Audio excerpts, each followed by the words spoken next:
today, and really this week, Wednesday too, we are talking all about friction and how friction is actually a powerful force for innovation. We just have to not avoid it, and we have to lean into it and actually welcome it. But great innovation happens in those places of tension. I think the challenge is, and part of the reason why friction is one of those interesting topics that I think doesn't get talked about enough, is that I think in the workplace, we actually try to avoid it. We want to create a harmonious workplace. We want to make sure everybody gets along, and that's all important.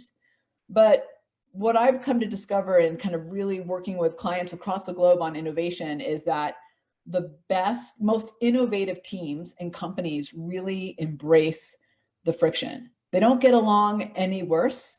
They don't have any challenges. They understand how to use friction to get to a better place. So today we're going to talk about it from a leadership perspective. And on Wednesday, we're going to talk about it from an individual perspective, actually understanding how you innovate adds value, but also causes friction, how to understand that in yourself and in each other so you can actually turn that friction into your competitive advantage. I think the other reason we actually avoid friction is because I think it hurts us on a personal level, right? Someone's disagreeing with us, someone's debating us, someone's maybe calling our baby ugly, that solution we've been working on for so long, and it feels a little personal. But I want to remind us all that the best innovation happens when people are allowed to disagree, to poke holes, to debate, to have constructive conflict. As I always say, we've got to debate ideas, not people. And I've got other 10-minute bursts of innovation about that. So feel free to go in the backlog and kind of watch those on our website under the blog. But we want to debate ideas, not people. So today what I want to do is I want to arm you with the toolkit for creating really positive friction that becomes a powerful force for innovation in yourself and in the teams that you lead. So what do you say we get to it? All right, so let me talk first about why and how friction is so incredibly powerful for innovation and how it really actually fosters it. So number one, friction actually increases the number of ideas. You're almost forced into it, right? Because the path that you are taking has boulders in front of it, has people disagreeing, and you've got to think about how to get around that friction, that brick wall, those boulders. And that's actually a really good thing. It gives us more quantity to get to quality. And you've heard me say this time and time again, innovation really is about quantity. You'll get more quality if you focus on quantity first. I think I've shared with you the photography class study where the professor had one group of students, their grade was based on quality, that absolutely perfect photo. And the other part of the class was graded on quantity, so just number of photos submitted. And what the professor found is, sure enough, the students that came with quantity of photos actually in the end had better photos too, more, I guess, I'm not a photographer, but you know what I mean, like technically right photos or really just creative photos. Why? Because they were out there experimenting and playing and seeing like, oh, this worked, this didn't work, right? So we want quantity. So the friction allows us to get to a bigger number, which means we're not falling in love with the wrong idea because everybody just agrees or it's the first one out of the gate. We're allowing that friction, those boulders in the way, to take us to a new place. Here's the other interesting thing, by the way, that friction can do. You remember in the past, we talked about the RAS, the brick wall that only allows you to let in what you agree with, what you already believe. It's why most of us watch news shows that validate what we already believe. Or I'll just tell you, I've been looking at an F-150 truck because I really want one. And now I see them everywhere on the road. That's my reticular activating system, right? That brick wall. Well, when you have friction, it helps you remove some of those bricks so that new ideas and new thinking can actually get in and you can get it out to other people. Carolyn says, oh, Carolyn, this is good. Nothing worse than a meeting of bobbleheads. Everyone nodding, right? This, right? There's this great scene in the movie World War Z. I don't know if many of you have seen that. So where he talks about the 10th man. Go look that up. To me, that's a great example of what to do when you have a bunch of bobbleheads. There's one person, the 10th man, as they say, that their job is to disagree and prove everybody wrong. It's their job. They have permission to cause friction. Isn't that great? So it increases ideas and it breaks down that brick wall and opens it up for new thinking. The second thing is It also leads to discussion. And I think, Carolyn, this is a little bit to your point about bobbleheads. It leads to discussion that allows you to unearth new opportunities, new angles, new insights that maybe if you were just surrounded by bobbleheads, you wouldn't actually see. Because again, it forces you to look around those boulders that get stuck in your way, around that friction that someone comes to you with. Some of my favorite leaders to work with were ones who would force debate on me. Even if they agreed, they would constantly be playing devil's advocate, and not in a kind of a cliche way of let me play devil's advocate, but they'd really say, well, but Tamara, what about this over here? Or have you thought about this? And I'd be like, oh, but the reality is they helped me see things in a new way. The other part of this, by the way, is that when you have a team who respects each other, who allows for vulnerability and risk-taking, friction becomes something people welcome. It becomes something that is okay. I will tell you on a personal note, in my house, I was saying in the beginning that I am Israeli. My dad is Israeli. And we in our house, our dinners sound like arguments every single night. We're all like disagreeing and yelling at each other, but we're okay with that, right? We know we're doing it to have passionate, robust arguments. So if your team has that underlayer of vulnerability and respect, which is a little bit about what we're going to get into on Wednesday when we talk about the individual, it's absolutely possible to do it. I found a study, by the way, I thought was so interesting, that those that experience conflict or lean into conflict are more innovative than those that aren't. So think about that for a second. Friction makes you more innovative. Friction makes the people around you more innovative. Paul says, yeah, I agree with you, Paul. It's too bad debate clubs or something along those lines aren't a requirement part of high school curriculum. Yeah, I think would help us all. I agree, actually. That's a great point, Paul. And I think that's why I think that's part of our challenge in the workforce is we're really told to walk away from debate, right? We don't want to hurt someone's feelings. We don't want to offend them. My response to people who have that issue in their workforce is you need to go a layer deeper and understand why people get so offended or so upset or can't have that conversation. There's something underlying in the respect and the vulnerability and the and willingness to kind of recognize that friction is actually powerful going on. I've done a lot of work with clients where we really had to delve to that place and really understand what's going on. And Paul, I couldn't agree with you more. In fact, my son is doing debate and I could not be happier. All right, so it increases ideas, it leads to discussion and angles you wouldn't have thought of, breaks down the reticular activating system, makes you more innovative and the people around you more innovative. That's why it's such a powerful force. So let me just arm you with a couple tips on how, as a leader, to bring this out in the team around you. And if you have some insight or some experience of what to do or what not to do, put it in the chat bar and I would love to share it. Okay. So here's the thing with friction. When we want our people to debate, chances are that's not the culture we're coming from. If we are, fantastic. But if we're not, we've got to ease our people into it. We've got to show them that they really have permission to think differently. And that allows us to tap into that diversity of thinking, but we've got to show them that it's possible. So I like to say things like, and what I've seen other leaders do say that works really well is like, hey, Laura, I bet given the work that you do, you see things kind of differently. How would you tackle this? I'm sure you see what I did there. I'm saying to her, I am okay and open to a different perspective from that person. Hey, I'm pretty sure you see things differently than I do. So what is your perspective on this? How do you view this? How would you tackle this? That's telling them in the room that you're actually seeking out that perspective. Yeah, Kirby says, I've also validated her. Yeah, Kirby, exactly. We've talked, I mean, in the tribe, we talk about this all the time. People don't need to be right. They need to be validated and they need to be heard. And when they do that, they spark a lot more innovation. And debate is a big part of that. The second kind of way to say it is like, hey, let me find it, I wrote it down. Hey, Darren, as a futuristic imaginative, so that's tapping their everyday innovator style. And again, recognizing them for the different type of innovator than they are than you, because we all innovate in a unique way. I bet you have it as a futuristic imaginative. I bet you have a different perspective than I do. What are your thoughts? You're asking them to see it in a different way. You're opening up permission for them to give you that feedback from their view, not trying to validate or see it from your view. One of the ways that we don't allow for friction is that we try to get people to see things from our perspective. And that doesn't work. Okay, wait, Tom, let me make sure I capture all the comments here. Right, Kirby says, I think along those lines is development of critical thinking skills.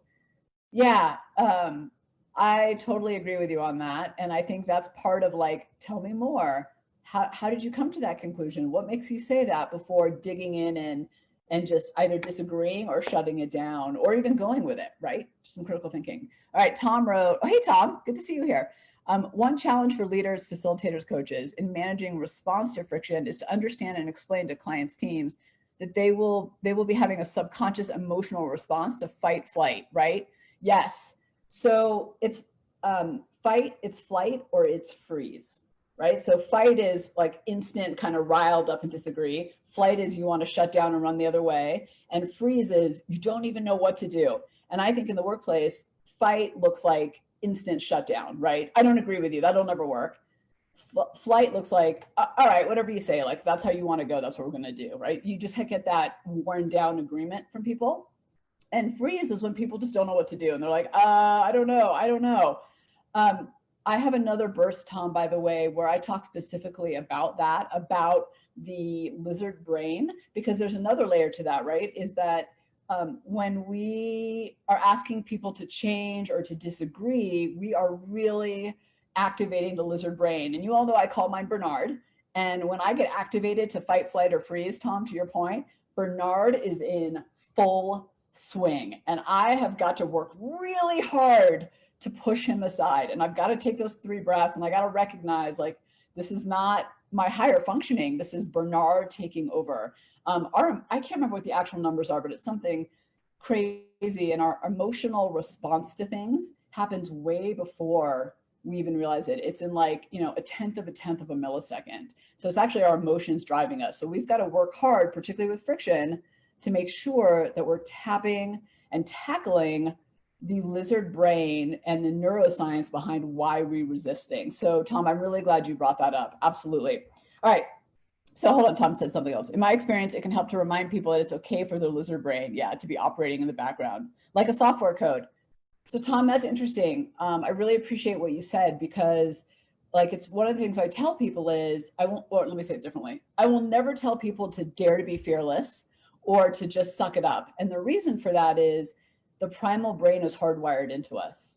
The lizard brain is there no matter what. And that's why I named mine Bernard. Actually, it's partially Bernard because I like to go, okay, Bernard. Like it's just one of those names that I can say in a funny way. But I try to coach people, and like Tom, I think you're saying the same thing here, into recognizing, respecting, and managing their lizard brain versus trying to just get rid of it. It's hardwired into us. Fear is hardwired into us. Fear of change is hardwired into us. So we've really got to work on embracing and pushing through all of that versus trying to shut it down. And if you've got a team that's in fight, flight, or freeze, you'll see it, right? Like I said, fight is, absolutely not. It'll never work. That's a horrible idea, right? It becomes very personal, which a lot of people are in, by the way. We don't even realize it. Flight, right? Sure, Tom, that sounds great, right? You just want to run away. You don't even want to have the conversation. And freeze is, I don't know. And I've had all 3. I'm sure all of us have had all 3. Okay, one last thing I want to give you in your toolkit of how to really improve friction so that you can get more innovation. So as I said, like one is, I bet you see this differently, right, in the work that you do. The other one is, hey, is it futuristic imaginative? What would be your perspective? Here's a third one that I absolutely love to do with my team when we're getting together. I like to just throw out, I call them friction bombs. So I say at the end, hey, let's take a moment and let's throw out every thought that we have that we know is not popular, the one that we're not saying that's percolating in the back of our brain. I want all of us to get all that out. If there are some elephants in the room, like let's address them. We've gotten to a great place, but let's get those out. It's been fascinating to me. I've run a meeting for 45 minutes and we got to a great place. But when we took the last 15 minutes to throw out all the not popular things that cause friction beliefs, that's where the idea leapt to the place it was actually going to be worthy and solve our challenge and go after this new audience we were trying to go after at the time. So I love throwing that friction bomb in there at the end. If you can set it up in the beginning, great. But if it didn't happen, just throw it in the end, right? Just put it in there. Oh, Angela just put it in. Yeah, you've answered it. Great perspective on fight or flight. Yeah. It's or freeze. I like to put freeze in there too. It's very primal and very powerful. And in the old days in the bushes, it was great. It told us if there was a saber-toothed tiger or if we needed to worry about someone or not, if they were a threat. In the conference room, it plays tricks on us. But if we acknowledge it, we get there. You know, Tom and Kirby talked a little bit about this too. It's one of the reasons why in my book and our tribe and all the work that we do, we spend a lot of time talking about why you have resistance to change, the neuroscience, the behavioral psychology behind it, because without that, all those efforts tend to fall short. And the truth is, most of us are not versed in this. Most of us are not looking at the neuroscience behind innovation and change. So they don't even know what's happening. Like I said, emotion is something like a tenth of a millisecond before you even speak, make a decision. It even registers in your brain. So your emotion is actually the driver. So you got to understand how to manage that. Okay, wait, Angela says, I've observed providing an invitation for debate, fresh ideas, to then open a door for what I describe as complaining. Do you find this happens too? Yes, it's certainly a risk, Angela, and I'm glad you brought that up.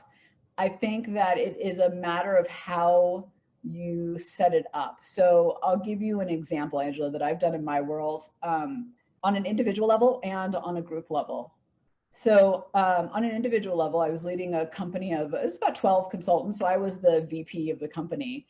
And they were consultants at various levels. We were having this meeting and I remember it just turned into a bitch fest, just totally. So anytime someone said something, I'd say, great, what solution have you thought for that?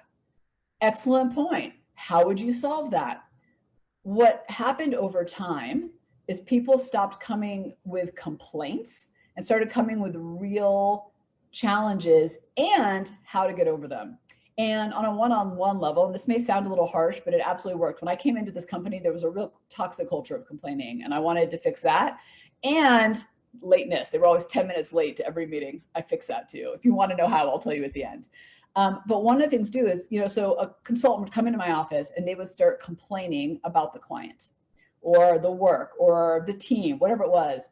And I'd say, great, what did you come up with? And they'd look at me like I was supposed to solve their problem. And Kirby, this goes to your point about critical thinking. And I would turn them around. I'd be like, great, tell you what, why don't you go think about how you should want to solve this? And then we can have a real conversation about this. Because I wanted them to think about it. I wanted them to have that critical thinking. So I think it depends on how you set it up and really driving to solution. And in all truth, Angela, there have been times when I've straight up said, this is not a complaining hour. So let me be clear. We're going down a path and we're going to pull ourselves out of that. I think oftentimes people don't know they're doing it. That's their fight, flight, or freeze taking over. That's the lizard brain trying to kind of push the accountability away to someone else. So hopefully, Angela, that answers your question about it, about what to do. I try to avoid it by really creating a culture of solution-based.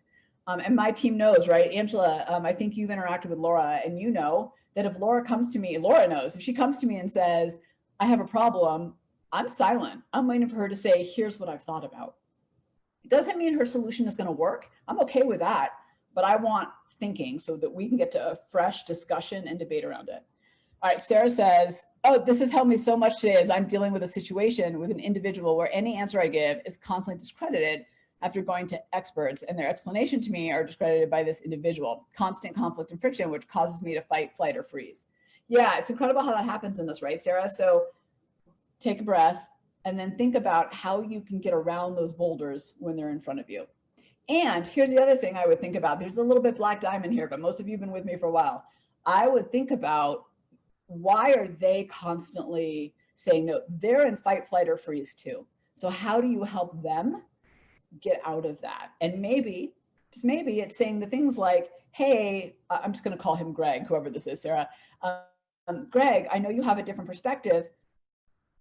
I'd love to hear your thoughts. Or remember we talked about, Sarah, we've talked about the language of innovation in the tribe, right? Or maybe it's like, hey, Greg, what holes do you see and how would you fill them? Beat them to it. Remember, you change your language, you change your outcomes. I feel like I missed a few great comments here. Let's see. Mia said, hey, Mia, just a couple of days ago, a client shouted, stop, stop, in the middle of me speaking. He thought people, wow, in my call have not been disclose the confidential info I was referring to. He disagreed with the context and the path in which I was leading the conversation. The rest of the team agreed we can stop discussing that topic and just circle back in a few days. Huh, interesting. And I'm expecting us to come up with more ideas because of this incident. Yeah, Mia, that's the great point there. And this next meeting is really where I think about, how do I create constructive conflict with this group? How do I ask them the questions that allows for this and not the kind of fight, flight, or freeze, which this person obviously had to take over. I'm guessing whoever this person was just simply wasn't ready to delve in. He didn't feel prepared, so he probably had a flight response to it. But thank you for sharing that. That's really helpful. And I think it's what I love about what you said, Mia, and knowing you a little bit, I know you're always the opportunist, and I mean that in a positive way, right? We find the opportunity and the challenge. I love you sharing that story because it says, ooh, now I'm going to use this as an opportunity to get to more innovative ideas. I want to share one quick story with you. It's two-liner here, but I just heard about it on the news. There's an Israeli company that is, they create the food for El Al, for the big airline. They're the major food supplier to Israeli airlines. If there's more than one, I don't know. But obviously, as you can imagine, with COVID and nobody flying, their business is tanked. They furloughed a lot of people. So that's massive friction, right? That's massive conflict. So guess what they did? I thought this was so freaking brilliant. They started selling their airplane meals for like, I think it was $3 American on the street, like meal kits, right? Like, here's your lunch. That friction of their situation caused them to see new opportunities that they would have never seen before. I think it's the two leaders in the company were the ones who were having major friction, trying to figure all this out, and it led to a whole new opportunity. Now, will it go back to the money they were making before? Maybe not, but it might sustain them through, and it may be a new revenue stream when the airlines start flying and they need more food again. All right, everybody. Thank you. Thank you. Paul says, like the solutions approach. Yeah, thanks, Paul. It really, when I went into this company, it was really toxic. They really had a problem with complaining. And the challenge was that leadership before me was the fixer. So they expected me to fix everything too without them having to do the work. And that wasn't going to happen. So we changed that. And honestly, they grew professionally, they grew personally, they really stepped into the roles. They were better consultants to their clients because of it. Now, again, it's not to say that they had to come with the right answer. You know, I'm not about that, but they had to come with some thoughtfulness behind it. And looping that back to the friction, then we'd have these great debates. Go check out World War Z, The 10th Man, because I think that's also a great example of, if you give someone on the team permission to debate, it makes it seem okay because that's that person's job, right? And I love the idea of giving everybody the opportunity to debate. That's why I like to say, let's throw out what's unpopular at the end. So, okay, everyone, thank you, thank you, thank you. Let me make sure I covered everything here. Got it. Okay, great to see you all. Thank you. As you're signing off, let me know in the chat bar which of the solutions, or even your own maybe aha moment that you had, are you going to work on this week? Let me know.